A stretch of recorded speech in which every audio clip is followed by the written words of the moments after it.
Warm welcome. This is Marcus Termin at the 21st of October 2024. And let's have a look at the chart. The moon is still in the sign of Gemini and meeting Jupiter. That makes everything bigger than life. It's blown up. At the same time, Moon and Sun do have a trine combination, which I call the ground base, which is a fine thing, reliable on how do we get perspectives in thinking, because those air signs are pure spirit. This is about thinking. This is about having a movement in stable orientation towards the world. So this can't be bad because movement is a fine thing. But pointing out the most important aspect, which will be exact tomorrow around 3:30 o'clock in the afternoon, we must have a look at the square in between Pluto and the Sun. Pluto and the Sun do square each other. Pluto in movement again, he's going to change, I think it's the 19th or 16th of November towards Aquarius again, but it will have its square position to the Sun. Now this square position is something that occurs twice a year. First time the square position was of course at the other side, you know, when the Sun was not in the sign of Libra, but when the Sun was in Aries respective Taurus, because I think at this time we had a Pluto move in Aquarius already. And then the other most problematic position is the opposition of the Sun to Pluto. So there are 3 points in year regularly every year that occur that have a square in between Sun and Pluto. Now what kind of square is that? Pluto is always seeking for complete change of things, mostly destruction, you know, but not only destruction, it can be another kind of change too.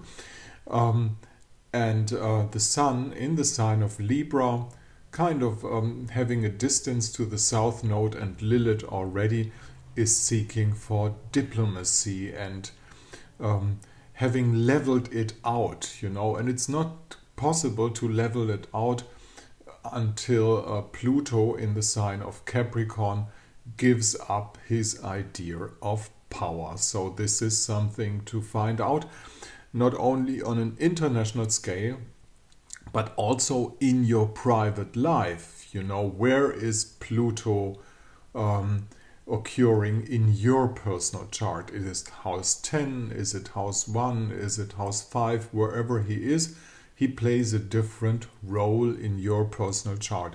To say it again, it's the same astrology. It doesn't change, the so-called mundane astrology, what we are looking at, but how this chart fits into your personal chart, that is absolutely unique.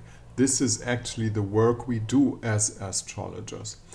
And to make the picture even more complex, you might realize that also at the same time there's an upbuilding opposition in between Mars in the sign of Cancer and Pluto also in the sign of Capricorn still.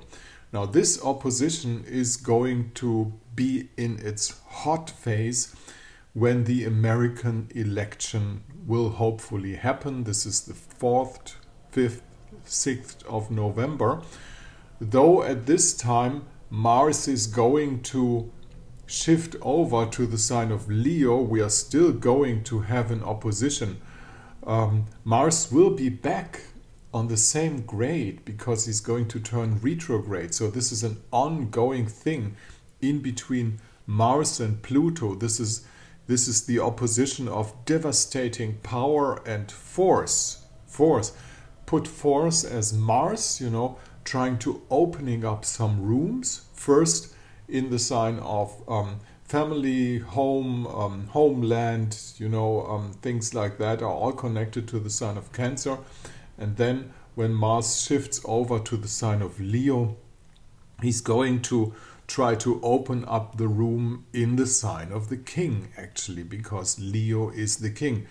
Whereas the king, give the king more power, whoever is the king. I'm not talking about some boy Charles or things like that.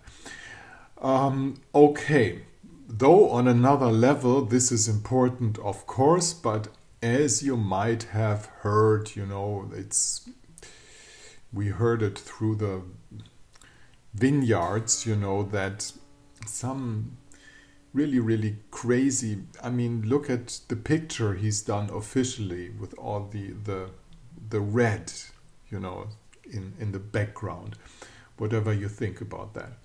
Okay, so this is the situation.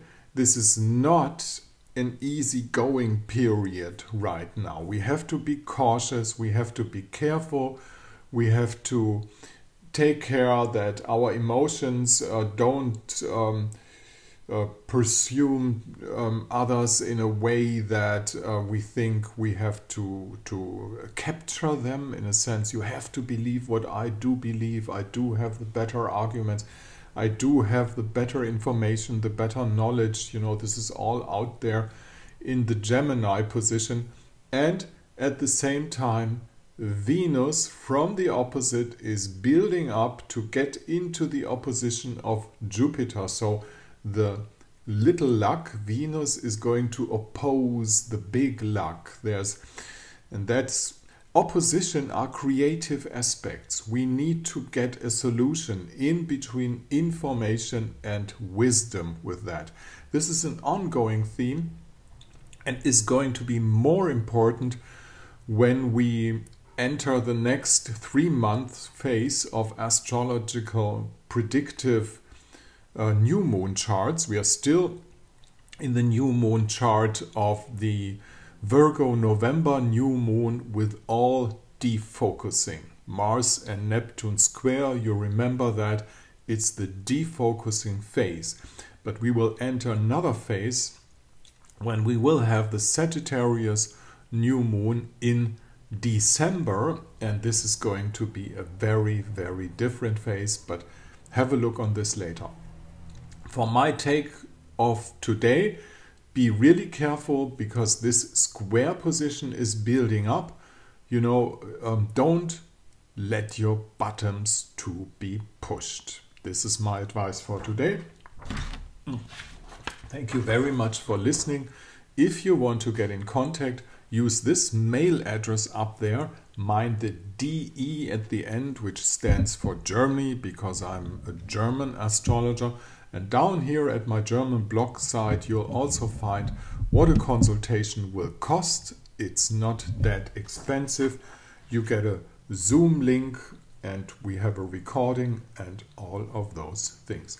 Thank you for listening on the 21st of October 2024.